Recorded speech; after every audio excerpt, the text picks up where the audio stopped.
Sore hari, 3 hari sebelum Lebaran, angin muson yang dingin menyusup melalui gang sempit yang ramai di jantung kota Jakarta, membawa hawa dingin khas penghujung tahun. Karena taman kanak-kanak tempatku mengajar sudah libur lebih awal, aku mampir ke pasar untuk membeli beberapa toples kue kering dan sirup markisa untuk oleh-oleh dalam perjalanan bus besok pagi ke Solo. Ibuku di kampung akhir-akhir ini sering batuk kering. Aku sudah bertekad dalam hati, tahun ini, sekalipun harus menentang ibu mertua, aku akan tetap pulang untuk merayakan Lebaran bersamanya. Rumah 3 lantai dengan cat kuning gading muncul di depan mata. Perlahan, aku memasukkan kunci ke lubang, berniat memberikan kejutan untuk Arya dan ibunya. Namun, pintu kayu jati yang besar itu tampaknya tidak tertutup rapat. Sebuah celah kecil memancarkan seberkas cahaya temaram, dan dari sana terdengar suara nyaring penuh kemenangan dari Ibu Laras, ibu mertuaku, yang menggema dari ruang tamu. Biar dia tidak bisa pulang kampung lagi, ibu masukkan saja ke kloset lalu siram sekali, hanyut semua. Terdengar suara teh dituang gemericik, lalu suara Arya, suamiku, yang datar terdengar sedikit bertanya namun sama sekali tidak cemas. Bu, kalau dia sampai mengamuk bagaimana? Memangnya ibu menyiram apa? KTP, kartu ATM? Sekalian saja ibu gunting-gunting juga buku nikah kalian. Ibu Laras tertawa terkekeh, suara tawanya tajam seolah mengiris gendang telingaku. Kamu pikir ibu akan diam saja membiarkan dia membawa barang-barangnya pulang ke Solo? Lusa sore, hari pertama Lebaran, paman dan om dari pihak ayah akan datang dari kampung. Totalnya hampir 20 orang. Kalau dia pergi, siapa yang akan memasak di dapur untuk menyajikan hidangan sebanyak itu? Kamu yang masak atau ibu? Tapi kalau dokumennya hilang, nanti setelah Lebaran repot mengurusnya lagi, Bu, Arya mendecakkan lidah. Repot apanya?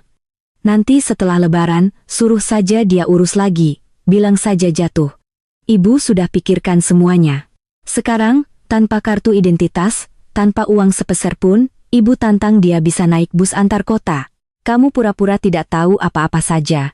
Biar ibu lihat dia berani berbuat apa. Sudah jadi istri ya harus mengurus urusan keluarga suami. Lebaran kok maunya pulang ke rumah orang tua? Tidak ada aturan seperti itu di rumah ini.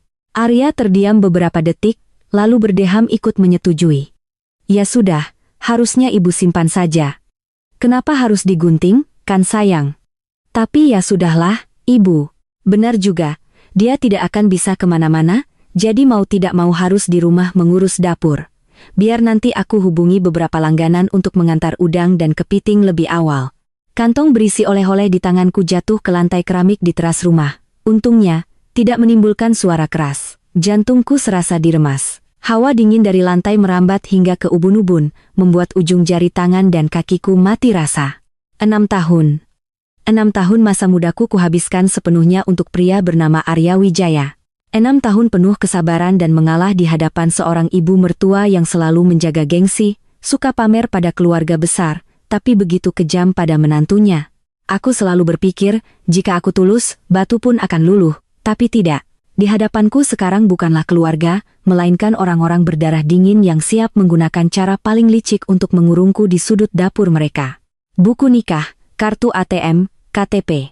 Aku bergumam, bibirku bergetar hebat, entah karena dingin atau karena sakit hati.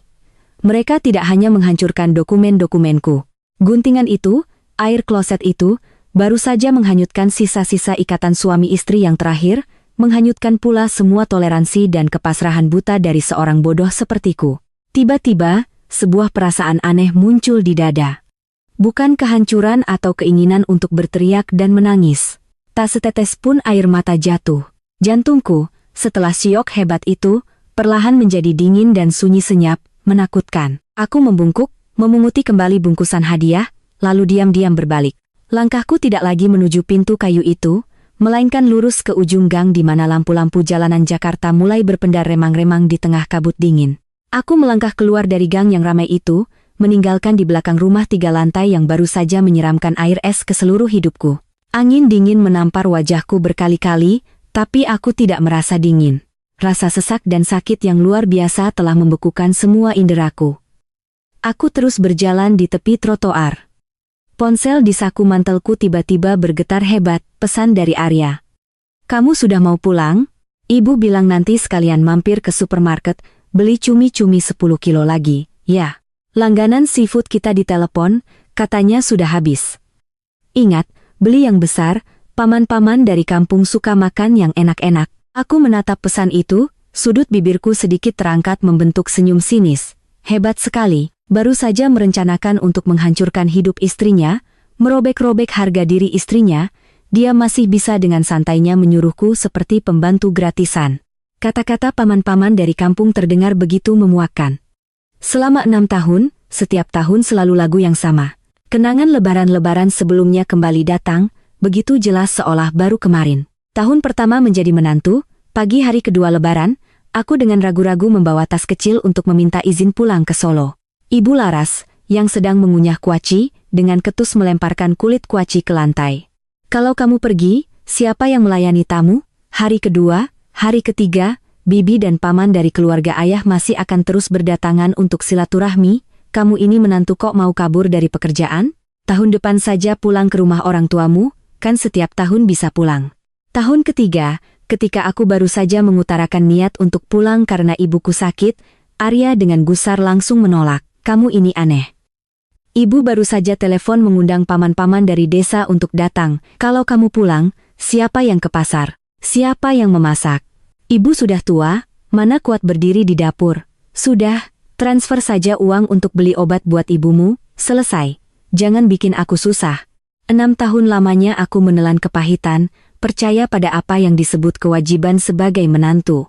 Aku begadang dan bangun pagi-pagi, wajahku terkubur di tumpukan piring kotor setinggi gunung, tenggelam dalam bau minyak dan bawang.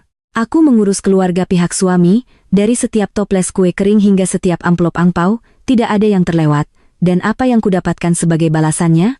Guntingan yang merobek KTP dan buku nikah, niat jahat untuk mengurungku di sudut dapur mereka yang gelap. Suara klakson motor yang nyaring menarikku kembali ke kenyataan. Aku mendongak dan sadar telah berjalan hampir 2 kilometer dari rumah. Cahaya neon dari sebuah toko fotokopi di pinggir jalan memancarkan sinar pucat. Toko itu kecil, pemiliknya seorang bapak parubaya sedang sibuk membersihkan tumpukan kertas bekas, bersiap-siap tutup untuk libur lebaran. Aku mendorong pintu dan masuk, merapikan kerah mantelku dan berkata dengan suara jelas, "Pak, komputernya belum dimatikan, kan? Boleh saya pinjam untuk mencetak beberapa dokumen?" Bapak pemilik toko mendongak, menggosok-gosokkan kedua tangannya agar hangat, lalu mendecakkan lidah. "Belum, tapi saya sudah mau beres-beres." "Sudah 3 lebaran begini, Neng, masih sibuk dengan urusan kantor, kerja setahun penuh, istirahatlah." Aku tersenyum, senyum yang ringan. "Iya Pak. Ada sedikit urusan penting, harus diselesaikan sebelum malam takbiran, biar tahun baru nanti ringan bebannya. Boleh saya pinjam komputernya sebentar saja?" "Oh, ya sudah, duduk saja." Komputer di pojok sana, colokannya masih menyala. Aku menarik kursi dan duduk. Tanganku sudah kembali tenang, aku membuka ponsel dan mengakses aplikasi WhatsApp. Beruntung, baru minggu lalu saat mengajukan berkas asuransi di sekolah, aku sudah dengan teliti memotret kedua sisi KTP, dan menyimpannya di folder, cloud, saya. "Pak, tolong cetak warna 2 sisi foto ini dalam 1 lembar A4, ya." "Cetak 2 lembar," aku berkata sambil mengirim foto melalui WhatsApp web di komputer toko. "KTP, ya? Hilang di mana kok sampai harus cetak dari foto begini?" tanya bapak pemilik toko dengan penasaran sambil lincah menekan tombol cetak. "Iya, Pak. Baru saja jatuh ke kloset dan hanyut," jawabku dengan nada yang anehnya tenang. Mesin cetak berderit. Bapak itu mengambil kertas hasil cetak KTP berwarna dan memberikannya padaku sambil menggelengkan kepala. Kasihan sekali. Kehilangan dokumen pas mau lebaran begini, repot sekali. Baru bisa diurus lagi setelah libur nanti. "Ada lagi yang mau dicetak, Neng?" "Ada, Pak." Aku membuka tab baru, masuk ke akun surel pribadiku, dan mencari folder draft. Aku mengklik sebuah file Word yang sudah berdebu di sana selama 6 bulan. Malam itu, tanggal 10 Juni, hari itu aku demam tinggi, tidak bisa bangun. Tapi Ibu Laras masih menyindirku karena tidak memasak sarapan untuk Arya. Sebelum berangkat kerja, Arya hanya meninggalkan 1 kalimat dingin, "Kalau sakit ya pesan bubur online saja." Ibu sedang sakit pinggang, jangan merepotkan ibu. Malam itu, di tengah demam dan rasa malu yang meluap, aku telah menyusun dokumen ini sendiri, berencana suatu hari akan menggunakannya. Tapi kemudian, rasa pengecut dan takut akan omongan orang menahanku. Aku menyimpannya di folder draft, terus-menerus menjadi istri yang baik dan menantu yang berbakti. Tapi hari ini berbeda. Nama file itu terpampang jelas di layar, surat gugatan cerai. Aku membaca cepat klausul-klausul yang pernah kutik. Harta bersama tidak ada, anak tidak ada, alasan perceraian. Pernikahan telah mengalami keretakan yang parah, kehidupan bersama tidak dapat dilanjutkan, tujuan pernikahan tidak tercapai. Semuanya sempurna dan pas. Pak, tolong cetak file ini 3 rangkap, ya, Pak. Cetak yang jelas, aku menunjuk ke layar. Bapak pemilik toko menyipitkan mata dari balik kacamata bacanya. Ketika membaca tulisan kapital tebal di bagian atas halaman, ia sedikit tertegun, lalu menatapku dengan tatapan kasihan bercampur heran. Neng yakin. Ini sudah mau akhir tahun. Kalau ada masalah suami istri, kan bisa dibicarakan baik-baik. Ini bukan hal main-main. Aku menatap lurus ke mata bapak itu, suaraku sangat jelas tanpa sedikit pun keraguan. Terima kasih atas sarannya, Pak, tapi ada pintu yang sekali tertutup, tidak perlu dibuka lagi. Bapak cetak saja untuk saya.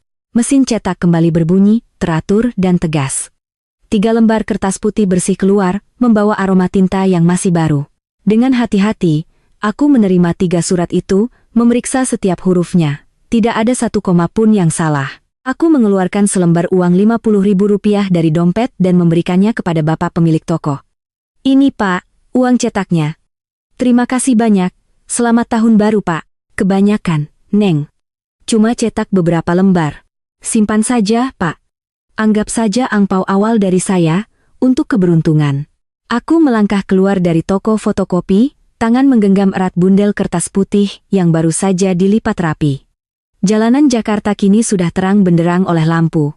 Arus manusia hilir mudik membawa pohon-pohon hias dan pot-pot jeruk. Semua orang bergegas pulang ke rumah. Aku juga sedang pulang ke rumah, tapi bukan untuk melayani, bukan untuk menahan diri, aku pulang untuk mengakhiri. Aku mengeluarkan ponsel dan mengetik balasan untuk Arya, aku sedang dalam perjalanan pulang. Bilang saja pada ibu untuk membersihkan meja kaca di ruang tamu. Aku punya hadiah kejutan untuk ibu dan mas. Selesai mengirim pesan, aku memasukkan ponsel ke saku, melangkah panjang menuju gang itu. Malam musim dingin di Jakarta sangat menusuk, tapi di dalam diriku, api pembebasan sedang menyala. Hidangan untuk 20 orang besok? Kita lihat saja bagaimana Ibu Laras dan Arya Wijaya akan mengatasi kertas putih ini. Aku mendorong pintu kayu jati dan masuk ke dalam rumah. Ruang tamu terang benderang oleh lampu gantung. Hawa hangat dari pemanas ruangan menyebar, mengusir dingin yang menyelimuti di luar. Pemandangan yang tersaji masih sama, begitu telanjang dan akrab hingga terasa menyesakkan. Arya sedang berbaring malas di sofa kulit, matanya terpaku pada layar ponsel. Ibu jarinya terus menggesek mengikuti suara tebasan dari game online. Mendengar suara, ia malas-malasan mengangkat kepala dan bertanya ketus, "Sudah pulang? Cuminya mana? Hadiah kejutan apa yang tadi kamu kirim di pesan?" Misterius sekali. Ibu Laras sedang duduk bersila di kursi besar di seberangnya, tangan memegang pulpen, mencoret-coret di buku catatan yang sudah penuh tulisan. Melihatku, ia buru-buru menurunkan kakinya dan tersenyum ramah, senyum yang begitu palsu hingga jika aku tidak tahu kejadian sore tadi, aku pasti akan mengira ia adalah ibu mertua paling pengertian di dunia. "Wulan, sudah pulang, ya, nak? Sini, ibu mau bicara." Ibu Laras menepuk-nepuk meja kaca. "Mumpung kamu libur lebih awal, ibu sudah susun menu hidangan untuk besok. Paman-paman dari pihak ayah kan setahun sekali baru ke Jakarta. Kita kan bisnisnya lancar, jadi harus menjamu mereka dengan pantas biar suami dan keluarga bangga." Aku tidak berkata apa-apa, diam-diam melepas mantel dan menggantungkannya, lalu berjalan mendekati meja. Ibu Laras mendorong selembar kertas yang disobek dari buku catatannya ke arahku, suaranya terus mengoceh. "Ini, ibu sudah hitung. Untuk 20 orang, kita buat 3 set menu besar. Pembuka ada sup kepiting asparagus, sate udang. Makanan utama, ibu rencanakan kamu buat lobster bakar keju, cumi isi goreng saus padang, kepiting kukus serai, tambah 1 piring opor ayam kampung dengan sambal goreng ati, biar pas dengan suasana lebaran. Nanti kamu langsung siapkan bahan-bahannya, bersihkan udang dan kepitingnya yang benar. Makanan ini memang butuh waktu, tapi kamu kan terampil. Coba usahakan selesai jam 1 atau 2 pagi, biar besok siang paman-paman datang tinggal dihidangkan saja." Arya yang masih bermain game menimpali, "Tuh, menu dari ibu sudah detail begitu, kamu tinggal ikuti saja. besok masaknya yang enak, ya. Jangan sampai aku malu di depan sepupu-sepupu. Jadi, apa hadiah yang tadi kamu bilang? Aku menatap lekat-lekat daftar menu dengan puluhan hidangan rumit dan mahal itu. Dulu, hanya dengan melihat daftar ini, aku akan langsung panik, berlari ke dapur, pikiran tegang seperti senar gitar, menghitung waktu memasak agar semua hidangan tersaji panas di meja. Tapi sekarang, kertas itu di mataku tak lebih dari sampah yang menggelikan. Aku mengambil napas dalam-dalam, dengan tenang meraih tas tanganku, mengeluarkan bundel kertas putih yang masih beraroma tinta, dan meletakkannya dengan keras di atas meja kaca. Kletak. Suaranya tidak keras, tapi cukup untuk memotong kebisingan dari ponsel Arya. Ini hadiah untuk ibu dan mas, aku berkata dengan suara datar, setenang danau di musim dingin. Ibu Laras mengerutkan kening, mengambil kertas paling atas, menyipitkan mata, dan membaca bergumam. Hanya 3 detik kemudian, raut wajahnya berubah drastis. Senyum palsunya membeku, matanya melotot, suaranya mendesis dari sela-sela giginya. Surat gugatan cerai. Kamu sudah gila, ya, Wulan? Lagi baik-baik begini, lebaran sudah di depan mata, kamu bikin gara-gara apa ini? Arya terlonjak kaget, buru-buru melempar ponselnya ke sofa dan menyambar kertas dari tangan ibunya. Setelah membaca sekilas judul yang dicetak tebal, wajahnya pucat pasi. Wulan, kamu bercanda apa? Siapa yang suruh kamu tulis omong kosong begini? Aku menarik kursi dengan santai, duduk di hadapan ibu dan anak itu, punggungku tegak lurus. Saya tidak bercanda dan tidak gila, aku mengucapkan setiap kata dengan jelas. Yang gila adalah orang yang berani mengambil gunting untuk merusak kartu ATM, menggunting-gunting buku nikah, lalu menyiram KTP saya ke kloset jam 3 sore tadi. Seluruh ruang tamu seakan kehabisan udara. Ibu Laras ternganga, daftar menu di tangannya jatuh ke lantai. Arya tergagap, wajahnya pucat tanpa setetes darah pun. Kamu pulang sejak kapan? Kamu menguping pembicaraan kami? Tidak perlu menguping, aku menyeringai. Saya berdiri tepat di luar pintu. Suara tawa puas ibu bergema, seluruh gang ini pun kalau mau pura-pura tuli juga tidak bisa. Aku mengeluarkan kertas cetak KTP berwarna dari bawah surat cerai, mengetuk-ngetukkan jariku di atasnya. Kartu tanda penduduk adalah aset negara yang diberikan kepada warga negara. Ibu menghancurkan dokumen pribadi menantu untuk merampas kebebasan saya bepergian. Ibu tahu itu melanggar hukum? Kalau saya perkarakan ini ke Polsek, apa ibu pikir gengsi ibu di depan keluarga besar masih bisa dipertahankan? Ibu Laras mulai panik, kedua tangannya saling meremas dan gemetar, tapi mulutnya masih berusaha membantah. Kamu jangan mengancam ibu. Ibu cuma beres-beres, tidak sengaja terbuang. Siapa suruh kamu ngotot mau pulang kampung? Rumah ini ada aturannya. Lebaran harus di sini, melayani keluarga suami. Ibu melakukan ini juga demi menjaga keutuhan rumah tangga ini. Menjaga dengan cara mengurung saya sebagai pembantu gratisan untuk memasak menu 20 orang ini? Aku memotong ucapan Ibu Laras dengan nada suara yang dingin dan tajam. Ibu salah. Merobek buku nikah tidak berarti kita masih keluarga. Kertas itu sudah robek, kloset juga sudah menghanyutkannya. Sangat sesuai dengan keinginan saya. 6 tahun ini, demi rumah ini, saya tidak pernah sekalipun merayakan malam takbiran bersama ibu kandung saya. Kesabaran saya sudah habis. Arya buru-buru bangkit, hendak meraih tanganku, tapi kutepis dengan kasar. Suaranya memohon, bercampur panik yang luar biasa. Wulan, Mas minta maaf, Mas tahu ibu salah, keterlaluan, tapi tolong tenang dulu, jangan dibesar-besarkan. Nanti setelah libur lebaran, Mas antar kamu ke kantor polisi untuk buat dokumen baru. Sekarang tarik gugatanmu, ya, besok paman-paman dari kampung sudah mau datang. Udang dan kepiting juga sudah dalam perjalanan. Kalau kamu pergi, siapa yang memasak? Ibu sudah tua, mana bisa ibu membersihkan semua seafood itu? Nanti orang-orang lihat, mereka akan menilai Mas, menilai ibu. Aku menatap lurus ke mata pria yang selama 6 tahun ini ku sebut suami. Sampai detik kehancuran ini pun, yang paling ia takuti bukanlah kehilangan diriku, bukan rasa sakit yang kuderita, melainkan hidangan lebaran besok tidak ada yang memasak, adalah gengsinya di hadapan kerabat, sungguh menggelikan dan menyedihkan. Mas Arya, aku bangkit berdiri, saya mengajukan gugatan cerai bukan untuk menawar. Urusan masak-memasak, kalian yang rencanakan, kalian yang selesaikan. Mulai detik ini, saya tidak punya kewajiban apapun lagi dengan rumah ini. Selesai berkata, Aku berbalik dan melangkah tegas ke arah sudut tangga, tempat aku sudah dengan rapi meletakkan koper kecilku yang rencananya akan kubawa ke Solo besok pagi. Aku menarik gagangnya dan berjalan lurus ke pintu utama. Melihatku menyeret koper, Ibu Laras seolah tersadar dari syoknya. Sifatnya yang angkuh dan suka menang sendiri kembali muncul.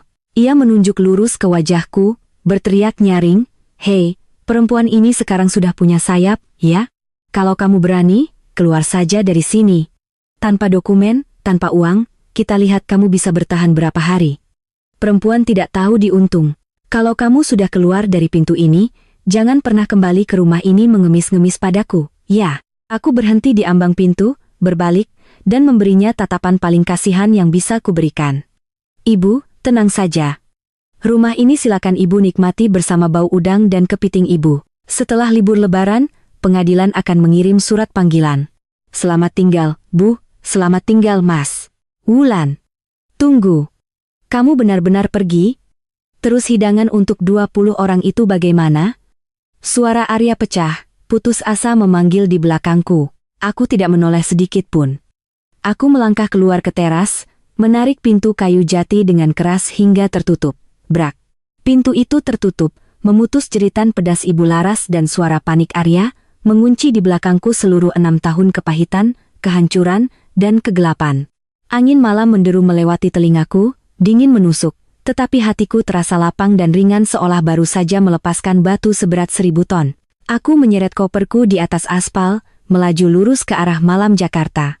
Aku berbelok ke sebuah jalan kecil sekitar 5 km dari kompleks rumah lamaku dan berhenti di depan sebuah hotel kelas menengah dengan lampu kuning yang hangat. Saat itu sudah jam 10 malam, angin utara masih berhembus kencang menampar mantelku. Tapi anehnya, aku tidak lagi merasakan dingin yang meresap hingga ke tulang sumsum seperti saat baru keluar dari rumah. Mendorong pintu kaca dan masuk ke lobi, aku menghampiri meja resepsionis.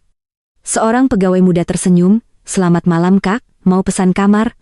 Aku mengangguk, meletakkan lembar A4 berisi cetakan KTP berwarna di hadapan gadis itu dan dengan lembut menjelaskan, "Mbak, saya baru saja kehilangan dompet. Semua dokumen asli hilang.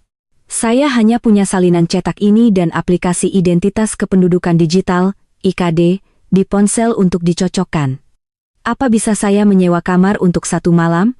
Besok pagi, saya akan ke kantor polisi untuk membuat surat keterangan." Pegawai resepsionis itu melihat kertas cetakan itu, lalu menatap wajahku yang pucat namun dengan sorot mata yang tegas. Mungkin kelelahan seorang wanita di malam menjelang Lebaran membuatnya luluh. Setelah beberapa menit memeriksa informasi di sistem melalui ponselku, gadis itu tersenyum. "Bisa, Kak, saya siapkan kamar 302 di lantai 3, ya, harga kamarnya 400.000 semalam. Kakak bisa bayar lewat transfer." Aku memindai kode QR dan membayar dengan sisa uang di rekeningku, uang dari bonus lebaran sekolah yang berhasil kusembunyikan, yang belum sempat kuserahkan pada Ibu Laras untuk belanja lebaran. Menerima kartu kunci, aku menyeret koper dan masuk ke dalam lift. Pintu kamar 302 terbuka, sebuah kamar kecil yang bersih dengan aroma samar minyak serai. Aku menyalakan lampu, meletakkan koper di sudut, lalu merebahkan diri di atas tempat tidur empuk berspray putih. Begitu sunyi dan damai. Selama 6 tahun, belum pernah ada malam H3 Lebaran aku bisa berbaring sebelum jam 2 pagi.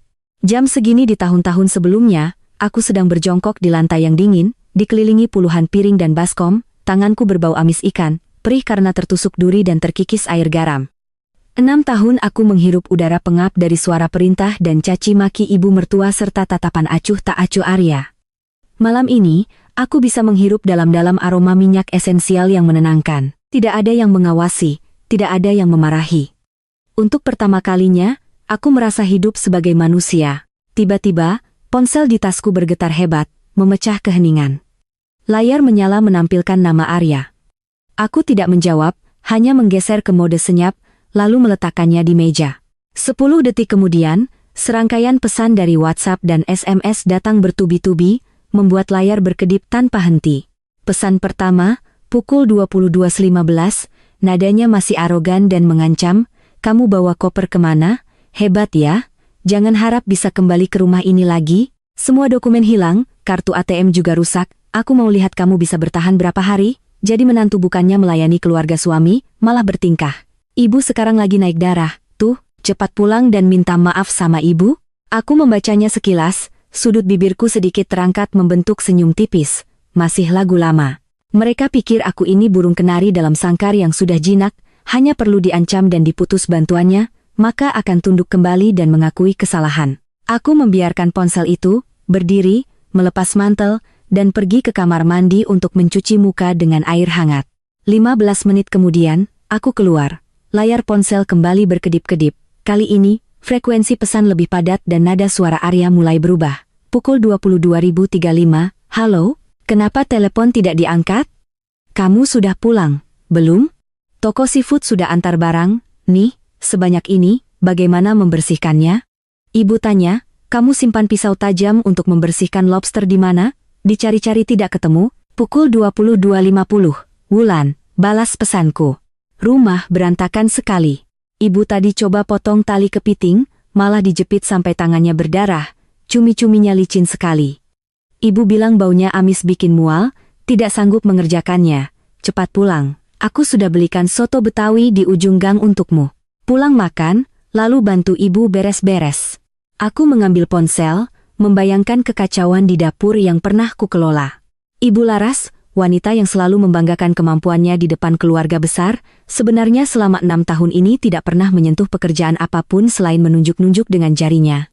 Kini, berhadapan dengan belasan kilogram seafood segar yang melompat-lompat, ia pasti panik setengah mati. Pukul 23.15, Arya mulai benar-benar kehilangan ketenangan. Pesan-pesannya menjadi panik, memohon dengan menyedihkan, Wulan, aku mohon. Pak D, ketua keluarga besar, baru saja telepon memastikan besok siang jam 10.20 orang sudah kumpul di rumah kita. Pak D juga pesan minta dibuatkan beberapa menu kesukaannya, kalau kamu tidak pulang, besok mau dihidangkan apa? Aku mohon padamu.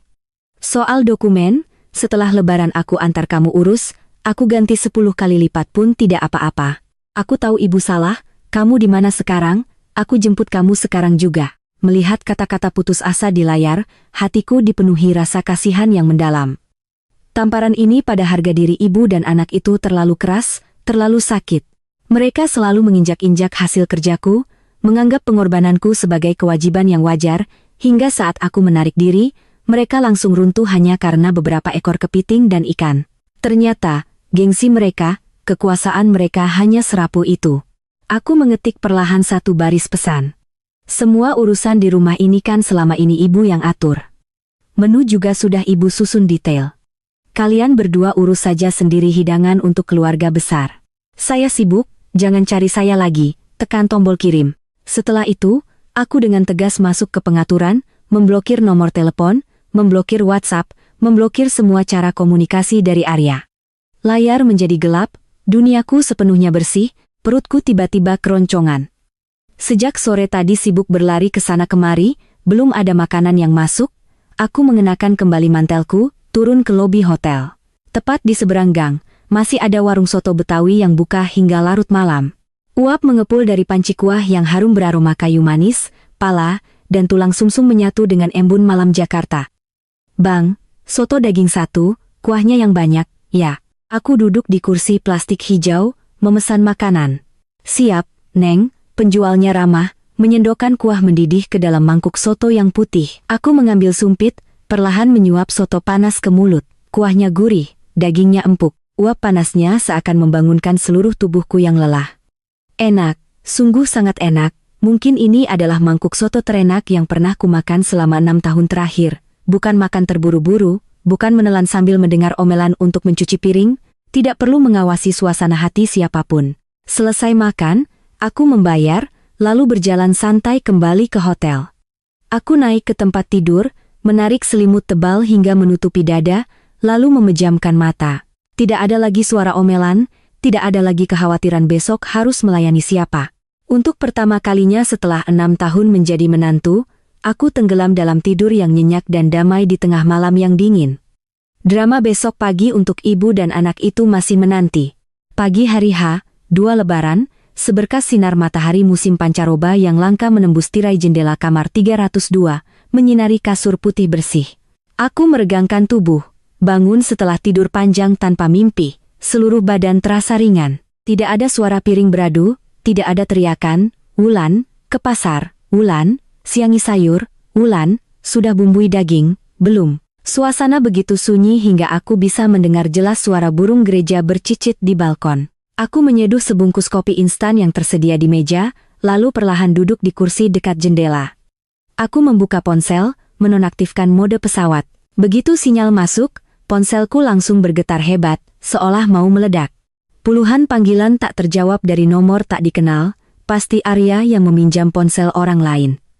Tapi yang paling menarik perhatianku bukanlah panggilan sia-sia itu, melainkan ikon aplikasi WhatsApp yang menari-nari dengan angka 99 plus notifikasi belum terbaca dari grup obrolan keluarga besar Eyang Kakung. Grup obrolan ini beranggotakan 20 orang dari paman, bibi, dan sepupu pihak Arya. Selama 6 tahun, disinilah Ibu Laras selalu pamer kekuasaan dan memamerkan citra rajinnya yang palsu. Aku menyesap kopi, menggulir layar hingga ke pesan pertama pagi itu. Drama dimulai pukul 8 pagi. Pak Detono, kakak laki-laki dari almarhum ayah mertuaku, yang pertama kali angkat bicara, mobil travel rombongan keluarga sudah berangkat dari kampung, ya, perkiraan jam 10.30 sampai di terminal. Nanti Arya jemput di depan gang, ya, bawaan banyak sekali, ini. Seketika, Tante Rina ikut menimpali, menyertakan beberapa stiker lucu, iya, Mbak Laras.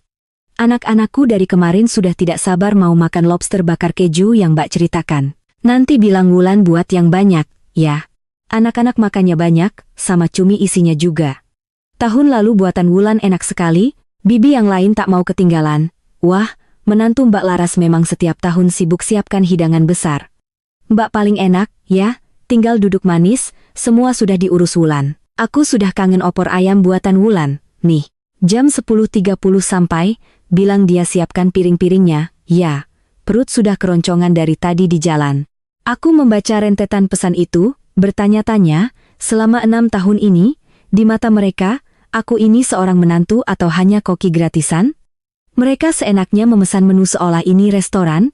Pukul 9 pagi, melihat grup masih sepi, tidak ada seorang pun dari rumahku yang merespons. Pak Detono mulai tidak sabar. Laras mana? Arya mana? Ditelepon kok tidak ada yang angkat. Apalagi sibuk di dapur, masak tidak ada yang pegang HP. Aku meletakkan cangkir kopiku, jari-jariku menari di atas keyboard. Sudah saatnya tokoh utama restoran ini angkat bicara.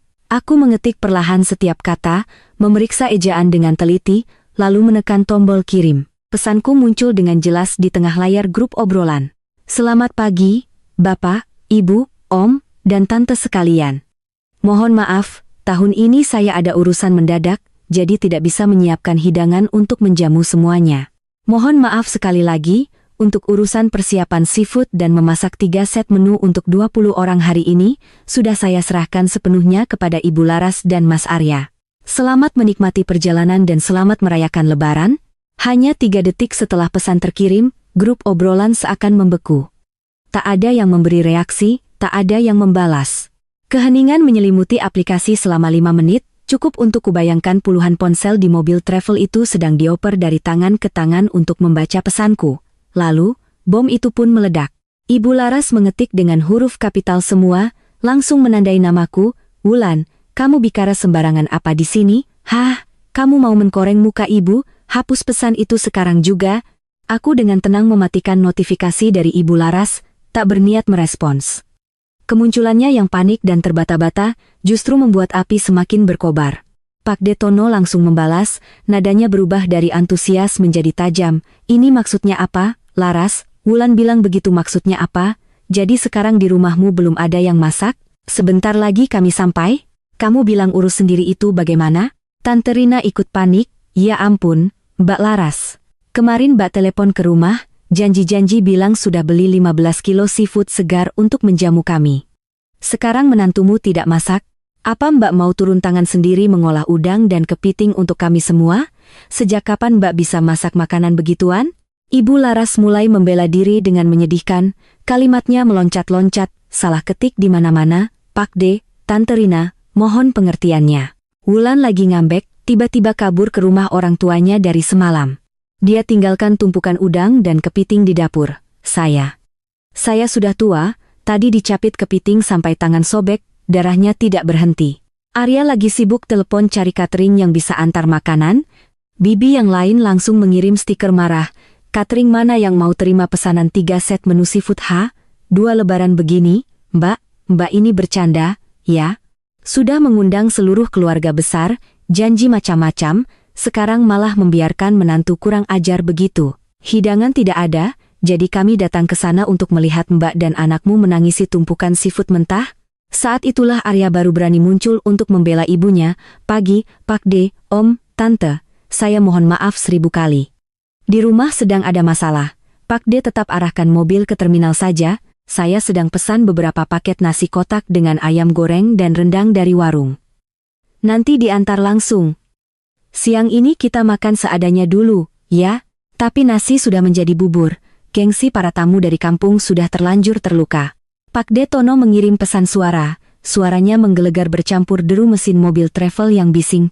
Sudah, tidak usah, Arya. Nasi ayam rendang di kampung juga banyak. Tidak perlu kami jauh-jauh puluhan kilometer ke Jakarta untuk makan itu. Setahun penuh pamer menantu hebat, rumah tangga rapi. Sekarang baru ketahuan belangnya. Semua pekerjaan dilempar ke menantu. Pak sopir, putar balik. Kita pulang ke kampung saja. Lebaran di rumah lebih tenang daripada datang ke sana seperti pengemis. Tante Rina menutupnya dengan kalimat yang mematikan. Datang ke rumah orang kota diundang makan besar, kok jadi begini amat. Mbak Laras, sudahlah, tahun depan tidak usah undang-undang lagi. Kasihan anak-anak kami sudah berharap. Aku tertawa terbahak-bahak. Tawa yang paling renyah, paling lepas, paling bebas selama 6 tahun terakhir. Tanpa perlu aku turun tangan, tanpa perlu aku menjelaskan, drama sempurna yang mereka ciptakan sendiri ini telah runtuh dengan begitu mengenaskan. Ibu mertuaku, seorang wanita yang seumur hidupnya hidup di balik topeng gengsi kosong, kini sedang ditelanjangi dan dipermalukan oleh kerabat yang selama ini selalu ingin ia pameri. Aku menekan tombol keluar dari aplikasi WhatsApp. Segala keributan, cemoohan, atau rasa malu keluarga itu mulai sekarang tidak ada lagi hubungannya denganku. Aku bangkit, berjalan ke depan cermin, menatap wanita di pantulan kaca. Ada sedikit lingkaran hitam di bawah matanya karena kelelahan kemarin, tapi sorot matanya begitu cerah dan penuh kehidupan. Aku memilih 1 set pakaian paling rapi dari koper, menyisir rambutku yang panjang terurai, dan memoles sedikit lipstik merah. Hari ini 2 lebaran, kantor polisi masih buka setengah hari. Sudah saatnya aku melangkah keluar ke terang untuk mulai merebut kembali hidupku. Jam menunjukkan pukul 9 pagi, 1 lebaran. Aku melangkah keluar dari lobi hotel, memanggil ojek online, dan langsung menuju kantor polsek di wilayah domisiliku. Angin musim pancaroba masih berhembus kencang, namun dinginnya pagi ini membawa kesadaran yang aneh. Tak ada lagi langkah terburu-buru membawa keranjang ke pasar agar sempat memasak sarapan untuk ibu mertua. Aku mengangkat kepala, menghirup dalam-dalam udara segar jalanan. Menjelang lebaran, kantor polsek cukup sepi. Seorang petugas piket seusia bapakku sedang sibuk menulis di buku catatan. Melihatku masuk, ia mendongak dan bertanya, "Selamat pagi, Bu. Sudah mau lebaran? Ada urusan mendesak apa?" Aku menarik kursi dan duduk di hadapannya, meletakkan KTP hasil cetak berwarna dan membuka aplikasi IKD di ponselku, menatanya rapi di atas meja.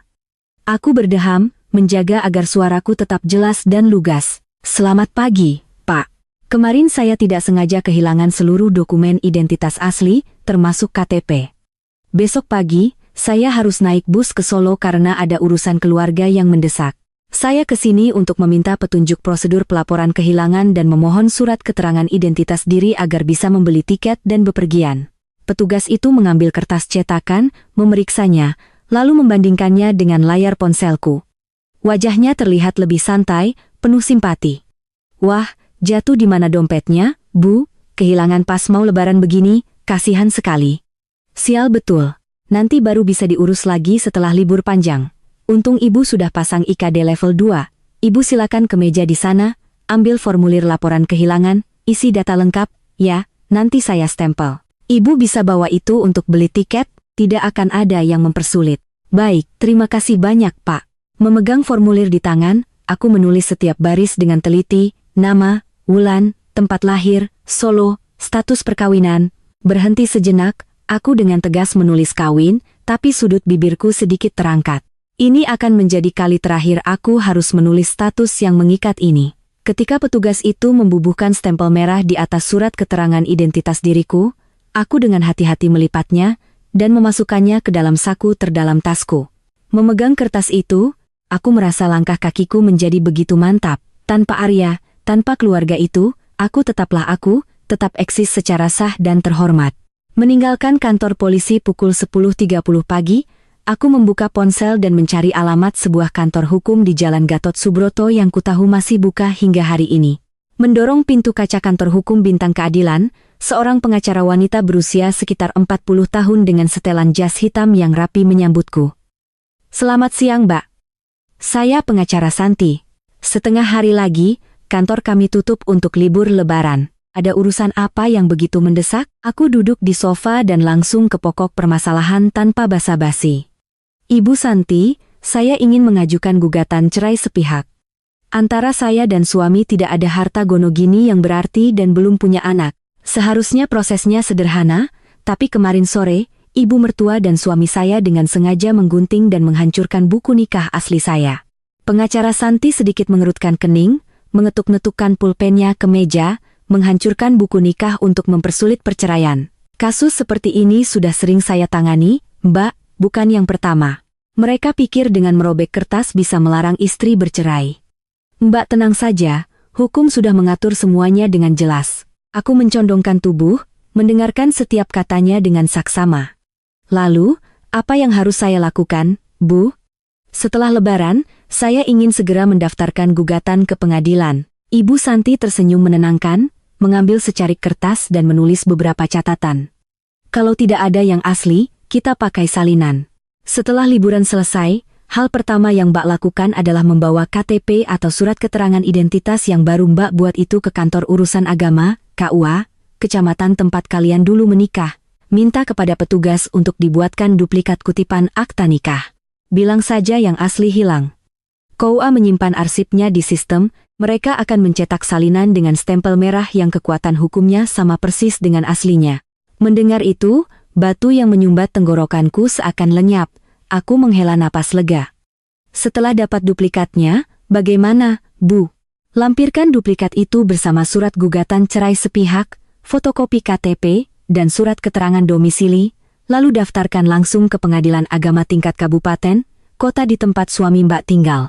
Sekalipun dia menolak menandatangani atau menghindar, setelah beberapa kali mediasi gagal, pengadilan tetap akan memutus cerai.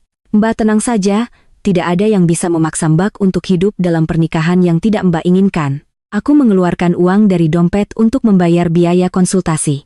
Memegang catatan langkah-langkah yang harus dilakukan, aku melangkah keluar dari kantor hukum itu, dan merasa langit musim pancaroba hari ini begitu tinggi dan biru. Hukum ada di pihakku, kebebasan sudah melambai tepat di depan mata. Sore itu, aku berjalan-jalan di sepanjang area pertokoan di sebuah mal besar. Etalase toko dihiasi pernak-pernik lebaran, orang-orang sibuk berbelanja baju baru. Aku berhenti di depan sebuah butik desainer. Melalui kaca etalase, sebuah mantel panjang berwarna krem menarik perhatianku. Elegan, mewah, dan hangat. 6 tahun ini, tak sekalipun aku berani masuk ke toko seperti ini. Gaji sebagai guru TK pas-pasan, aku menghemat setiap rupiah untuk membelikan Ibu Laras gamis sutra seharga 1,5 juta untuk lebaran, membelikan Arya sepatu kulit mahal untuk bertemu klien. Sementara aku, setiap tahun hanya memakai jaket tebal lama yang sudah usang di pergelangan tangannya, berkata pada diri sendiri, masih hangat, cuma dipakai di rumah masak, buat apa beli yang bagus-bagus? Aku mendorong pintu dan masuk. Seorang pramuniaga dengan sigap mengambilkan mantel krem itu dari maneken untuk kucoba. Mengenakan mantel itu, berdiri di depan cermin besar, aku tertegun. Wanita di cermin itu bertubuh langsing, kulitnya putih, meski sedikit pucat, mengenakan mantel krem itu tampak begitu anggun dan percaya diri. Mantel itu pas sekali, menutupi semua kelelahanku, menonjolkan kecantikan yang selama 6 tahun ini sengaja kukubur di bawah asap dapur. Aku mengintip label harga yang tersembunyi di balik kerah, 1,5 juta rupiah, lebih dari separuh sisa uang di rekeningku. Jika ini 2 hari yang lalu, aku akan langsung melepaskannya, panik, beralasan tidak cocok, lalu kabur. Tapi hari ini, aku mengelus lembut bahan wol yang halus, menoleh ke pramuniaga dan berkata dengan suara paling tegas, "Mbak, tolong lepas labelnya. Saya mau pakai ini sekarang, tidak usah dibungkus. Pramuniaga itu tersenyum cerah, mengambil gunting dan memotong label plastik itu. Iya, Kak. Kakak pakai ini cantik dan elegan sekali. Tahun baru, baju baru, biar setahun ke depan penuh keberuntungan dan bersinar, ya, Kak. Aku membayar, tersenyum, dan menjawab, terima kasih, Mbak. Pasti, tahun ini saya akan bersinar. Keluar dari toko, aku membeli beberapa gaun longgar, sebatang lipstik warna oranye kecoklatan, dan sepasang sepatu hak tinggi. Kedua tangan penuh dengan kantong belanja yang cantik, hatiku meluap dengan sukacita. Aku bukan lagi pembantu gratisan bagi siapapun. Aku adalah Wulan, 32 tahun, menghasilkan uang sendiri, dan pantas memakai yang terbaik, membelanjakan uang hasil jerih payahku sendiri. Senja mulai turun, lampu-lampu jalan mulai menyala terang. Malam ini, aku akan membereskan barang-barangku, dan besok pagi, bus pertama akan membawaku kembali ke satu-satunya tempat di mana aku benar-benar merasa memiliki. Rencananya, pagi H1 Lebaran, aku sudah akan membawa koper ke terminal Pulau Gebang untuk naik bus paling pagi ke Solo. Namun, ketika berdiri di depan loket tiket, melihat kerumunan orang yang membawa barang bawaan dengan wajah ceria dan antusias untuk pulang kampung, langkahku tiba-tiba terhenti. Aku membayangkan adegan di mana aku tiba-tiba muncul di depan pintu rumah dengan surat keterangan identitas sementara dan surat gugatan cerai yang dingin. Orang tuaku sudah sepuh, mereka sepanjang tahun menantikan putrinya pulang untuk merayakan Lebaran yang utuh. Jika aku membawa badai ini dan menyiramkannya ke rumah tepat di hari-hari menjelang Lebaran, pasti Lebaran mereka akan berubah menjadi kesedihan dan air mata. Aku tidak bisa egois demi kebebasanku sendiri dan merusak hari-hari bahagia orang tuaku. Dengan pemikiran itu, aku memutuskan untuk kembali ke hotel, memperpanjang sewa kamar hingga H+2 Lebaran. Aku akan memberi diriku waktu untuk menenangkan diri sepenuhnya, menunggu semuanya sedikit mereda, baru kemudian kembali menghadapi orang tuaku. Sore hari takbiran, suasana di luar jendela sudah jauh lebih sepi. Jalanan Jakarta melambat, aroma dupa dan kemenyan dari rumah-rumah sekitar mulai menyelinap masuk. Aku baru saja selesai merangkai seikat bunga sedap malam di vas kecil di meja TV ketika telepon kamar berdering. Aku mengangkatnya. Suara resepsionis terdengar sedikit bingung. Selamat sore, dengan Ibu Wulan di kamar 302. Bu, di lobi ada seorang pria bernama Arya mengaku sebagai suami Ibu dan memaksa ingin naik ke kamar. Apa Ibu mau menemuinya? Biar saya panggilkan keamanan. Jantungku berdebar sejenak. Entah bagaimana caranya, mungkin melalui pelacakan lokasi atau bertanya ke sana kemari, Arya berhasil mengendus tempat persembunyianku. Tapi rasa takut yang selama 6 tahun ini menjadi naluri kini sudah tidak ada lagi. Aku mengambil napas, menjaga suara tetap tenang. Tolong jangan biarkan dia naik, Mbak. Tolong aktifkan pengeras suara, atau sambungkan teleponnya ke saya. Beberapa detik kemudian, suara familiar Arya terdengar di telingaku. Bukan lagi nada arogan seperti malam-malam sebelumnya, melainkan nada memelas, panik, dan penuh permohonan. Wulan, ini Mas. Mas mohon jangan tutup teleponnya. Mas minta maaf, 1000 kali minta maaf. Mas tahu masalah, Ibu juga tahu beliau keterlaluan. Turunlah sebentar, temui Mas, atau biarkan Mas naik ke kamarmu untuk bicara. Tidak ada lagi yang perlu dibicarakan. Surat cerai sudah kuberikan. Setelah kamu tanda tangani, kita daftarkan ke pengadilan. Jangan ganggu aku lagi. Aku menjawab singkat, hendak menutup telepon. Tunggu, Wulan. Tolong, Mas. Arya berteriak di telepon. Kalau kamu tidak kasihan sama Mas, kasihanilah Ibu. Ibu sakit parah, terbaring di tempat tidur, Wulan. Sejak kemarin siang, keluarga besar terus-menerus menelepon, memaki-maki Ibu karena insiden hidangan Lebaran itu. Ibu syok, stres sampai tekanan darahnya naik, kepalanya pusing sekali. Beliau minum obat penurun tensi dan terbaring lemah sejak pagi tadi, tidak bisa bangun. Aku sedikit mengerutkan kening. Lagu Ibu Sakit, Ibu Darah Tinggi ini sudah bosan ku dengar selama 6 tahun. Melihatku diam, Arya mengira aku sudah luluh dan langsung melanjutkan dengan cepat. Sore ini kita harus menyiapkan hidangan untuk malam takbiran. Paman dan bibi dari Bekasi dan Depok juga akan datang. Tapi Ibu terbaring sakit, tidak bisa ke dapur. Yang kemarin sudah busuk semua. Ayam yang kemarin Mas beli juga lupa dimasukkan kulkas, jadi basi. Rumah berantakan, dapur kosong, tidak ada apa-apa untuk disajikan. Sayangi Ibu, sayangi Mas, Pulanglah sekarang, masak dan siapkan hidangan untuk malam ini. Jaga sedikit harga diri terakhir keluarga kita di depan paman dan bibi. Setelah lebaran, kamu mau apapun Mas turuti, Mas akan tebus semuanya. Sampai titik ini pun, dia masih menganggapku bodoh. Dia menggunakan alasan kasihan ibu, menggunakan kesehatan orang tua untuk memanipulasiku. Tapi tujuan akhirnya tetap sama, menarikku pulang untuk menjadi mesin masak dan bersih-bersih demi menutupi ketidakbecusan mereka di hadapan keluarga besar. Aku memegang gagang telepon, berjalan perlahan ke jendela. Dari lantai 3, aku bisa melihat dengan jelas jalan di depan hotel. Kamu bilang ibu sedang terbaring sakit karena tekanan darah tinggi dan harus minum obat, kan? Tanyaku dengan suara dingin. Benar, Wulan. Ibu lemah sekali, dari tadi pagi hanya memegangi kepala sambil menangis. Masa kamu tega membiarkan ibu tua sakit sementara hidangan untuk keluarga tidak ada yang mengurus? Suara Arya terdengar seperti akan menangis. Aku tertawa, tawa yang hambar dan penuh ironi.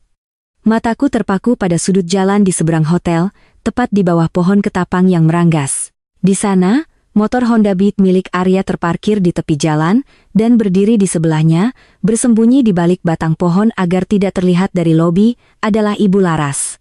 Ibu mertua yang katanya terbaring sakit itu sekarang berbalut jaket tebal, memakai helm, dan menenteng tas plastik. Wajahnya menengadah dengan cemas, mengamati setiap jendela hotel. Ia tampak begitu gelisah, tidak sabar, dan cukup sehat untuk langsung menyerangku jika aku turun. Arya Wijaya, aku menggeram, kamu bilang ibumu sedang terbaring sakit. Lalu bayangan orang berjaket merah dengan helm yang mengintip di bawah pohon ketapang itu, arwah ibumu, di ujung telepon sana, hening. Napas Arya yang terengah-engah terdengar jelas, kebohongannya terbongkar dengan begitu memalukan. Ia terdiam, tak bisa berkata apa-apa lagi. Melihat tingkah laku ibu dan anak itu dari atas, aku tidak lagi marah, hanya merasa sangat kasihan. Seorang wanita yang selalu angkuh dan membanggakan kemampuannya mengatur keluarga besar, seorang pria yang bergelar insinyur pengawas proyek yang gagah. Tapi di sore hari takbiran, karena tidak adanya seorang menantu yang penurut, mereka harus melakukan trik murahan dengan berpura-pura sakit, datang ke tempatku menginap untuk menipu, dan memohon agar aku pulang memasak hidangan. Ketidakberdayaan dan kebohongan mereka telah mencapai titik terendah yang menyedihkan. Dengarkan baik-baik, aku mengucapkan setiap kata setajam pisau. Hidangan sore ini, kalau tidak ada, beli saja di luar. Harga diri kalian yang sudah robek itu, cari cara sendiri untuk menambalnya.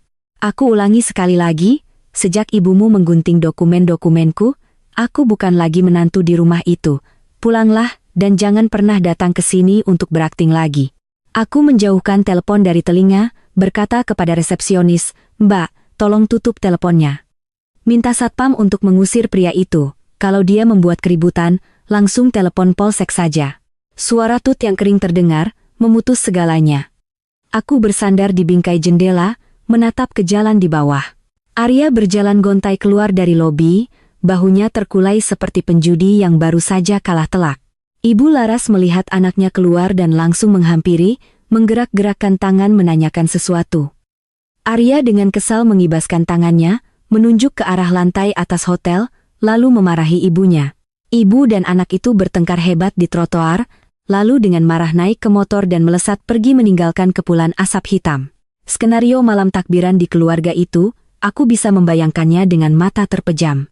Paman dan bibi dari pinggiran Jakarta akan datang, dan bukannya disuguhi hidangan mewah, mereka akan dijamu dengan beberapa makanan jadi yang dibeli dari warung, beberapa potong lontong dingin, dan wajah malu Ibu Laras. Bisik-bisik dan cemoohan dari keluarga akan menjadi hukuman yang paling pantas untuk kekejaman dan gengsi kosong mereka. Sedangkan aku menarik tirai jendela dan berjalan ke tempat tidur. Malam ini adalah malam takbiran. Aku akan memanjakan diriku dengan sebungkus nasi goreng spesial yang masih panas, sekaleng minuman bersoda, duduk menonton acara televisi, dan menantikan pergantian hari. Tahun baru yang sesungguhnya, kehidupan baru yang sesungguhnya sedang terbuka di hadapanku. Pagi hari lebaran, aku terbangun saat sinar matahari musim semi menerobos celah tirai kamar 302, menyinari kasur putih bersih. Jalanan Jakarta di pagi hari pertama tahun baru begitu sepi hingga aku bisa mendengar suara daun kering yang bergesekan di aspal. Tidak ada suara klakson, tidak ada hiruk-pikuk orang ke pasar, dan bagiku, tidak ada lagi suara makian dan perintah untuk bersih-bersih dari dapur seperti 6 tahun terakhir. Aku duduk memeluk lutut di atas tempat tidur, menarik selimut hingga ke dada. Suasana begitu hening, saking heningnya hingga memunculkan perasaan sedih yang menyumbat tenggorokan. Aku mengambil ponsel, menggulir layar. Seluruh media sosial dipenuhi foto-foto keluarga berkumpul, hidangan lebaran yang hangat, dan senyum ceria para wanita yang mengenakan kaftan cantik bersama suami dan anak-anak mereka. Sedangkan aku, seorang wanita 32 tahun, menyambut fajar hari pertama lebaran sendirian di kamar hotel sewaan dengan selembar surat keterangan identitas sementara dan surat gugatan cerai yang dingin di dalam tas. Jariku berhenti di kontak bernama Ibu Sayang. 6 tahun menjadi menantu, tak sekalipun aku bisa sungkem di hari pertama lebaran pada orang tuaku. Panggilan telepon di pagi hari pertama setiap tahun selalu terburu-buru, di tengah suara piring yang beradu di wastafel, diiringi kebohongan yang sama, "Bu, Wulan lagi siapkan hidangan buat keluarga di sini. Nanti siang Wulan telepon lagi." Ya, tahun ini, aku tidak lagi harus memasak untuk siapapun, tapi aku malah takut menekan tombol panggil. Jika mereka tahu aku terdampar sendirian di Jakarta, lebaran mereka di Solo akan berubah menjadi air mata. Aku menarik napas dalam-dalam, meyakinkan diri untuk kuat, cukup berakting sedikit. Beberapa kalimat ucapan selamat seperti tahun-tahun sebelumnya. Tunggu sampai H+2, setelah semua tenang, aku akan pulang dan menceritakan semuanya. Aku menekan tombol panggilan video di WhatsApp, tapi buru-buru mematikan kamera, hanya menyisakan mode suara. Dering belum sampai 3 kali, di seberang sana sudah diangkat. Suara Ibu Lastri, ibuku, terdengar lembut dan ramah, bercampur dengan suara radio yang memutar lagu-lagu lebaran. "Halo, Wulan." "Ibu dengar, selamat Idul Fitri, ya, Nduk. Ayah dan ibu doakan semoga tahun ini rezekimu lancar. Kamu sama suami sudah siap-siap mau silaturahmi ke keluarga sana?" Mendengar suara ibu, hidungku terasa perih. Berusaha menahan air mata yang hampir tumpah, aku memaksakan senyum meski ibu tidak melihat, menjaga suaraku tetap ceria. "Iya, Bu, terima kasih. Selamat Idul Fitri juga buat ayah dan ibu di kampung. Semoga selalu sehat dan damai." "Ayah lagi apa, Bu? Pagi ini sudah ada tamu yang datang?" "Ayahmu lagi seduh teh di ruang depan. Tadi baru Pak RT sebelah yang datang. Bagaimana di sana? Hidangannya apa saja? Kamu sama Arya dan Ibu Laras tidak ada masalah, kan? Kok telepon tidak pakai video? Lagi sibuk cuci piring?" "Ya." Ibu bertanya bertubi-tubi. Naluri seorang ibu sepertinya merasakan ada yang tidak beres. Aku buru-buru menutup mulut dengan tangan, menahan isakan yang tiba-tiba naik. "Enggak, kok, Bu. Ini lagi siapkan baju, tamu di sini ramai sekali, hidangannya sudah disiapkan dari pagi-pagi. Ayah sama ibu lebaranan yang senang, ya. Beberapa hari lagi, kalau sudah longgar, Wulan usahakan pulang jenguk ayah ibu." Keheningan berlangsung beberapa detik di ujung sana. Ketika suara ibuku terdengar lagi, nadanya bukan lagi ceria, melainkan berat, tercekat, dan penuh kepedihan. "Wulan, kamu sudah makan, belum? Kenapa suaramu serak begitu? Kamu lagi nangis, ya, Nduk?" Hanya satu kalimat sederhana, "Kamu sudah makan, belum?" Dinding pertahanan yang kubangun susah payah selama beberapa hari terakhir runtuh seketika. Rasa malu dan sakit hati di sore H3 Lebaran, kesendirian di tengah malam Jakarta, dan semua rasa sakit karena diinjak-injak selama 6 tahun masa muda, semuanya tumpah ruah seperti bendungan yang jebol. Aku menangis sejadi-jadinya, suara isak tangisku menggema di seluruh kamar hotel. Aku tidak bisa menahannya lagi, tidak mau menyembunyikannya lagi. "Bu, Wulan capek sekali. Bu, Wulan sudah tidak tahan lagi." Aku berteriak di telepon, kedua tangan gemetar memeluk erat ponsel seolah berpegangan pada satu-satunya pelampung penyelamat. Terdengar suara gaduh dari seberang, mungkin ibu baru saja menjatuhkan sesuatu, suaranya panik luar biasa. "Wulan. Wulan, ada apa nak? Arya memukulmu atau Ibu Laras memarahimu lagi? Cerita sama ibu." "Sudah, jangan nangis, ada ayah dan ibu di sini." "Bu, aku cerai." Aku terisak-isak, air mata membanjiri selimut. Sore H3 Lebaran, ibu mertuaku menggunting buku nikah, membuang KTP-ku ke kloset. Dia rampas semua dokumenku untuk melarangku pulang ke Solo jenguk ayah dan ibu. Dia memaksaku sendirian memasak 3 set menu hidangan laut untuk menjamu 20 orang kerabatnya. Arya tidak membelaku, dia malah ikut ibunya mengurungku. Aku menangis terseduh-seduh, menceritakan semua penderitaanku, menceritakan tentang surat cerai yang kuletakkan di meja kaca, Menceritakan bagaimana aku membawa koper dan pergi di tengah malam, menceritakan tentang pesan-pesan makian dan permohonan dari Arya serta drama menyedihkan mereka di lobi hotel. Setiap kata yang keluar adalah luka yang terkoyak, tapi juga racun yang terdorong keluar dari tubuhku. Di seberang sana, ibuku diam mendengarkan. Aku hanya mendengar napasnya yang berat penuh amarah dan isak tangisnya yang tertahan. 6 tahun ini, aku selalu membawa kabar baik dan menyembunyikan semua siksaan batin di rumah mertua karena takut orang tuaku khawatir. Tapi sekarang, mengetahui putri yang dilahirkannya dengan susah payah, yang dijaganya sepenuh hati, diperlakukan seperti barang tak berharga, hati ibu mana yang bisa tahan? Dasar manusia tidak punya hati, ibuku mendesis, suaranya parau karena marah dan sakit hati. 6 tahun kamu melayani keluarga itu tanpa pamrih, beraninya mereka memperlakukan putriku seperti pembantu. Dia pikir keluarganya itu siapa? Putri Ibu Lastri ini tidak punya siapa-siapa yang membela, apa? Maafkan Wulan, Bu, aku terisak. Gara-gara Wulan, lebaran ayah dan ibu jadi tidak menyenangkan. Tadinya mau kusembunyikan sampai H+2, tapi aku sedih sekali, Bu, aku sendirian di hotel. Minta maaf apa? Ibuku memotong, suaranya menjadi tegas dan kuat, tidak ada sedikit pun celaan karena aku berani meninggalkan suamiku atau takut malu pada tetangga. Tindakanmu itu sudah benar. Wanita bersabar itu untuk menjaga kehangatan keluarga, bukan untuk membiarkan orang lain menginjak-injak harga dirinya. Wulan, dengarkan ibu. Tetap di situ, makan yang cukup. Dokumen hilang nanti kita urus lagi, surat cerai itu segera daftarkan ke pengadilan, jangan mau kembali lagi. Isak tangis ibu terdengar. Ia berusaha melembutkan suaranya, membujukku seperti anak kecil. Sudahlah, nak. Suami seperti itu, tinggalkan saja. Keluarga itu tidak pantas kamu tangisi lagi. Ayah dan ibu belum mati. Keluarga kita memang tidak kaya, tapi tidak akan pernah membiarkanmu kekurangan makan. Besok lusa, naik bus pulang ke rumah. Pulang ke sini sama ayah dan ibu, langit runtuh pun akan ibu topang untukmu. Kalimat langit runtuh pun akan ibu topang untukmu bagaikan keajaiban yang menyembuhkan semua luka di jiwaku. Perasaan sepi dan dingin di pagi lebaran itu sirna seketika. Di desa kecil di Solo sana, selalu ada sebuah rumah dengan ayah dan ibu yang membentangkan tangan, menyambutku pulang tanpa syarat. Aku mengusap air mata, tersenyum lega. Iya, Bu, besok lusa, Wulan naik bus paling pagi, pulang ke rumah. Ayah dan ibu tunggu Wulan, ya. Iya, cepat pulang. Nak, kamarmu di atas kemarin sudah ibu ganti spraynya, wangi matahari. Pulang nanti, ibu masakan semur daging kesukaanmu. Aku menutup telepon, meletakkannya di bantal. Sinar matahari sudah meninggi, menerangi seluruh kamar hotel. Aku bangkit, pergi ke kamar mandi, membasuh wajah. Wajahku di cermin, matanya memang bengkak, tapi tidak lagi memancarkan ketakutan. Riasan kemarin sudah luntur, mengembalikan sosok Wulan yang paling jujur dan ringan. 6 tahun bagaikan mimpi buruk yang panjang.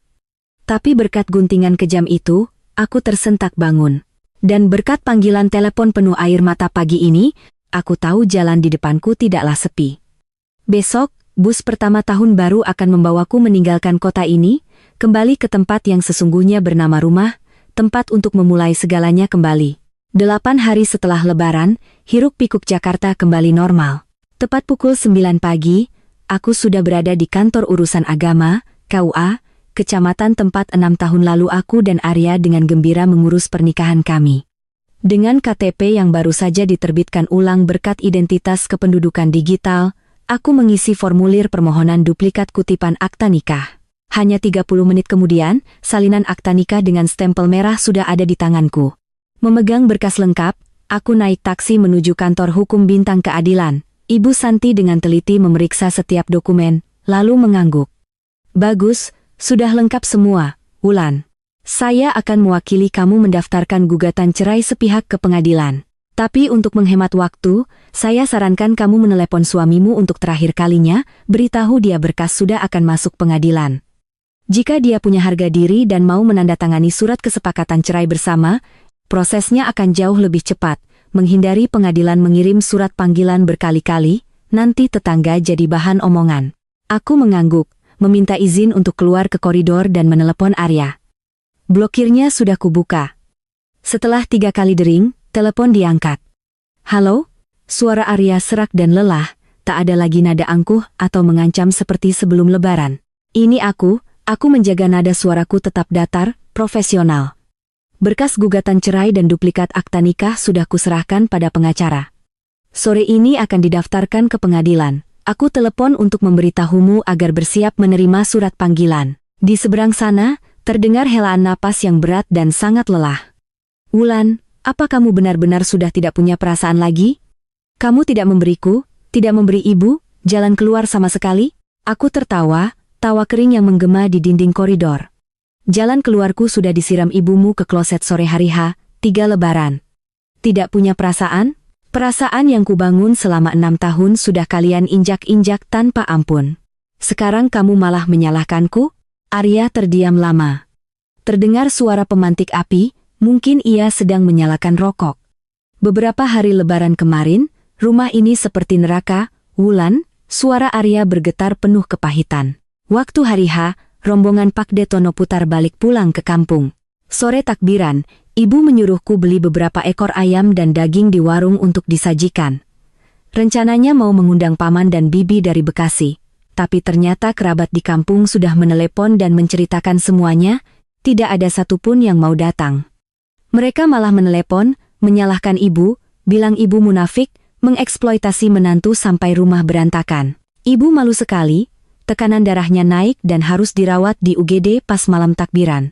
Kali ini sungguhan, bukan akting seperti di hotel waktu itu. Aku mendengarnya tanpa sedikit pun rasa kasihan. Siapa menanam, dia yang menuai. Penghakiman dari keluarga besar, gengsi kosong yang terkoyak, itulah pukulan mematikan yang merobohkan ibu mertuaku. Itu urusan keluargamu, tidak ada hubungannya denganku. Aku memotong dengan dingin. Aku hanya punya satu usul. Daripada membiarkan pengadilan mengirim surat panggilan berkali-kali ke rumah membuat ibumu semakin malu, lebih baik kamu tanda tangani surat kesepakatan cerai bersama, selesaikan dengan cepat. Jaga sedikit harga diri terakhir keluarga itu. Masih hening, hanya terdengar suara isapan rokok, ditekan oleh opini keluarga, dan tidak bisa lagi menahan seorang wanita yang hatinya sudah mati. Ia tahu perlawanan apapun sekarang sia-sia. Kamu cetak saja suratnya, suaranya pecah. Kirim lewat pos ke proyek, nanti aku tanda tangan. Jangan kirim ke rumah, nanti ibu lihat bisa kambuh lagi sakit jantungnya.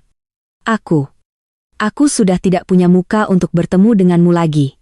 Aku menutup telepon dan kembali ke ruang kerja Ibu Santi. Surat kesepakatan cerai bersama dengan cepat disusun ulang. 3 hari kemudian, saat aku sedang sibuk menata barang di kamar kos sementaraku, telepon berdering. Seorang kurir mengabarkan ada paket kilat dari lokasi proyek Arya. Aku bergegas turun untuk menandatangani tanda terima amplop coklat itu. Kembali ke kamar, aku menggunting tepi amplop. Surat kesepakatan cerai meluncur keluar. Di sudut kanan bawah, tanda tangan Arya tergores. Guratan penanya menekan dalam ke kertas, seolah menjadi bukti keruntuhan total seorang pria pengecut. Semuanya telah selesai. Beban ribuan ton yang membelengguku selama 6 tahun secara resmi terlepas. Aku mengambil napas dalam-dalam, merasakan udara di sekitarku belum pernah sebersih dan sesegar ini. Keesokan paginya, aku membawa surat yang sudah ditandatangani kedua belah pihak ke pengadilan. Setelah itu, aku menghabiskan sore hari untuk memulai rencana membangun kembali hidupku. Aku pergi melihat sebuah apartemen studio yang disewakan di gang kecil yang tenang di daerah Tebet. Ruangan itu hanya seluas 25 meter persegi, tetapi memiliki balkon kecil yang cerah dan dapur yang bersih. Ibu pemilik kos, yang seumuran dengan ibuku, dengan ramah menunjukkan setiap sudut. Kamar ini baru, Mbak. Baru saya cat ulang minggu lalu. Listrik dan air ikut harga warga, keamanannya juga bagus. Kalau untuk 1 orang, sewanya 3 juta sebulan. Kalau cocok, deposit 1 bulan, bisa langsung pindah. Iya, Bu. Kamarnya terang dan nyaman sekali. Saya ambil kamar ini, nanti saya transfer uang depositnya, jawabku, mataku tak bisa menyembunyikan antusiasme. Pindah ke apartemen baru, hal pertama yang kulakukan bukanlah menata pakaian, melainkan mampir ke pasar bunga Rawabelong untuk membeli seikat bunga lili putih. Aku memotong setiap daun dengan hati-hati, merangkainya di vas kaca bening, lalu meletakkannya di ambang jendela. Sinar matahari pagi menerangi seluruh ruangan kecil itu. Tidak ada lagi bau minyak basi, Tidak ada lagi suasana pengap seperti di rumah 3 lantai itu. Di sini, hanya tercium aroma bunga segar dan pewangi lantai yang harum. Aku mencuci dan menyetrika setiap helai baju baru yang kubeli, menggantungnya rapi di lemari. Semua hal sekecil apapun kuputuskan dan kukendalikan sendiri. Malam harinya, aku menyeduh secangkir teh hangat dan membuka laptop. Aku memutuskan untuk tidak kembali ke TK lama. Dulu, aku menerima gaji pas-pasan hanya demi bisa pulang tepat waktu untuk memasak bagi keluarga mertua. Aku membuka file Word dan mulai mengetik CV baruku, pengalaman administrasi 6 tahun, kemampuan organisasi yang baik. Dengan percaya diri, aku melamar posisi asisten administrasi di sebuah jaringan sekolah internasional ternama dengan gaji 3 kali lipat dari gaji lamaku. Mendengar suara ketikan keyboard yang teratur di keheningan apartemen pribadiku, sudut bibirku sedikit terangkat. Kegelapan masa lalu telah kutinggalkan selamanya. Aku melangkahkan kaki pertamaku di jalan yang penuh dengan cahaya, kebebasan, dan kebanggaan. Awal Februari, angin dingin musim hujan telah berangsur-angsur berganti dengan sinar matahari hangat dan gerimis tipis yang membasahi jalanan kota. Aku melangkah keluar dari gerbang pengadilan agama, tangan menggenggam erat akta cerai. Menunduk menatap kertas putih bertinta hitam dengan stempel merah menyala itu, aku tersenyum tipis. Semua prosedur hukum terakhir telah selesai dengan cepat, menutup sepenuhnya 6 tahun masa muda yang penuh kepahitan. Udara hari ini tidak lagi terasa pengap atau berbau minyak. Aku menghirup napas dalam-dalam. Mulai detik ini, aku resmi menjadi seorang wanita yang sepenuhnya bebas. Sore harinya, aku kembali ke apartemen studio, mengemas beberapa setel baju baru dan barang-barang pribadi ke dalam koper kecil. Setelah mengunci pintu dengan hati-hati, aku naik taksi menuju terminal Giwangan. Mbak, tiket ke Solo 1, ya, keberangkatan terdekat. Aku melangkah ke loket, berkata dengan suara lantang. Siap, Mbak. Busnya sudah mau berangkat, langsung ke pintu 3, ya. Lari sedikit biar tidak ketinggalan, petugas tiket tersenyum sambil menyerahkan sobekan tiket. Aku membawa koper, naik ke bus 29 kursi, dan memilih tempat duduk kosong di dekat jendela. Aku menyandarkan kepala ke kaca yang dingin. Bus bergetar pelan, lalu mulai bergerak, meninggalkan di belakang gedung-gedung tinggi dan hiruk-pikuk Jakarta. Pemandangan di kedua sisi jalan melesat mundur. Kenangan tentang rumah 3 lantai yang menyesakkan, tentang suara bentakan ibu mertua, tentang tatapan pengecut Arya, seolah ikut terlindas roda bus, tertiup angin, dan lenyap selamanya. Memejamkan mata, aku tertidur singkat dengan damai. Lebih dari 2 jam kemudian, suara kondektur membangunkanku. Bus mulai memasuki jalan aspal yang familiar menuju desaku. Dari kejauhan, melalui kaca depan, aku samar-samar mengenali 2 sosok yang berdiri di bawah pohon beringin tua. Ayahku mengenakan jaket coklat yang sudah usang, memegang sebatang rokok kretek, matanya menyipit menatap setiap bus yang lewat. Di sebelahnya, ibuku mengenakan selendang tipis, sesekali berjinjit mengulurkan lehernya ke arah jalan raya. Begitu bus berhenti, aku membawa koper dan melompat turun secepat kilat. Ayah, ibu, aku berteriak, suaraku pecah di tengah keheningan sore pedesaan. Ibuku terkejut, melepaskan ujung bajunya yang digenggam erat, lalu berlari memelukku. Tangan kurusnya yang kapalan mengusap rambutku, suaranya tercekat, "Enduk, anakku, akhirnya pulang. Perjalanan capek tidak, nak? Kasihan anakku, wajahmu kok pucat dan kurus begini?" Ayahku berjalan mendekat, mengambil alih koper dari tanganku. Sudut matanya basah, tapi ia berusaha menjaga suaranya tetap berat dan mantap seperti biasa. Pulang itu yang penting. Rumah merayakan lebaran telat beberapa hari tidak apa-apa, yang penting orangnya sehat. Di sini anginnya kencang, dingin. Kalian berdua cepat jalan pulang, ibumu sudah masak semur daging dari siang, menunggumu terus. Aku memeluk ibu erat-erat, menyandarkan kepala di bahunya, menghirup aroma sirih yang samar dari bajunya. Dinginnya sore itu seakan tak mampu menembus hangatnya pelukan orang tua. Wulan tidak apa-apa. Sampai di gerbang desa, lihat ayah dan ibu, rasanya langsung sehat, aku tersenyum, mengusap setetes air mata di sudut mataku. Rumah joglo dengan 3 bagian utama, muncul di balik pagar tanaman kembang sepatu yang terpangkas rapi. Semuanya masih sama seperti saat aku menikah dulu. Dapur kecil berbau kayu bakar, aroma gurih dari panci semur daging tercium hingga ke halaman berlantai bata merah. Ayahku menggelar tikar pandan di tengah rumah, dengan hati-hati menyiapkan hidangan sore. Di atas tikar, tidak ada lobster bakar keju, tidak ada kepiting kukus serai, Juga tidak ada sup asparagus atau opor ayam rumit seperti menu 20 orang yang pernah dipaksakan keluarga mertuaku. Hidangan kumpul keluarga hari ini hanya sepiring tumis kangkung yang hijau segar, semangkuk sambal terasi, dan semangkuk semur daging yang mengepul dengan taburan bawang goreng.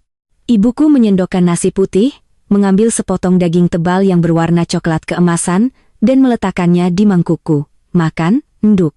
Beberapa hari lebaran sendirian di kota pasti tidak makan enak. Coba rasakan, pas tidak asinnya. Sudah setahun tidak makan semur buatan ibu, kan? Aku mengangkat mangkuk nasi dan menyuapnya dengan lahap. Dagingnya empuk, lumer di mulut. Rasa manis gurih dari kecap dan rempah menyatu dengan aroma bawang membuat inderaku seakan terbangun. Enak sekali, Bu. Lebih enak dari semua hidangan mewah yang pernah Wulan masak. Aku tersenyum bahagia, merasakan setiap butir nasi hangat mengalir ke perut. Ayahku menyesap sedikit teh, mengambil sejumput kangkung, mencocolnya ke sambal, lalu berkata dengan nada dalam, "Beberapa hari lalu, si Arya itu telepon ayah. Dia menangis, bilang dia salah, ibunya salah. Minta ayah membujukmu untuk mencabut gugatan dan kembali ke sana." Ayah marahi dia langsung. Ayah bilang, "Anakku, aku yang melahirkan, aku yang sayang. Kalian rampas dokumennya, kalian usir dia dari rumah tengah malam, jangan harap dia mau kembali." Ayah berhenti sejenak, menatap lurus ke mataku dengan tatapan penuh pengertian. Hidup seorang wanita itu banyak likunya. Ayah dan ibu menikahkanmu, berharap kamu dapat tempat yang baik. Ternyata, mereka begitu jahat. Tapi sudahlah, nak. Putusan pengadilan sudah keluar, semua sudah selesai. Melepaskan beban itu adalah sebuah keberuntungan. Hidup masih panjang. Kamu di rumah saja, istirahat dulu sampai pulih. Ayah dan ibu tidak butuh kamu bawa uang atau kemewahan, yang penting kamu hidup terhormat dengan kepala tegak. Iya, ayah, benar, aku menelan nasi dengan haru. Wulan tidak apa-apa, ayah, ibu. Wulan sudah wawancara dan melamar pekerjaan baru. Wulan diterima sebagai asisten administrasi di sebuah sekolah internasional. Gajinya sangat baik dan mereka menghargai kemampuan Wulan. Minggu depan, Wulan mulai kerja. Apartemen yang Wulan sewa juga aman dan nyaman. Mulai sekarang, Wulan akan hidup untuk diri sendiri. Ayah dan ibu jangan khawatir lagi, ya. Ibuku mendengar itu dan menghela napas lega. Kerutan di dahinya seakan mengendur, senyumnya yang lembut merekah. Syukurlah kalau begitu. Punya keahlian, sehat, dan bisa cari uang sendiri, apa yang perlu ditakutkan? Hiduplah yang terhormat dengan kepala tegak, nak. Tidak ada aturan yang bilang wanita bercerai harus menundukkan kepala.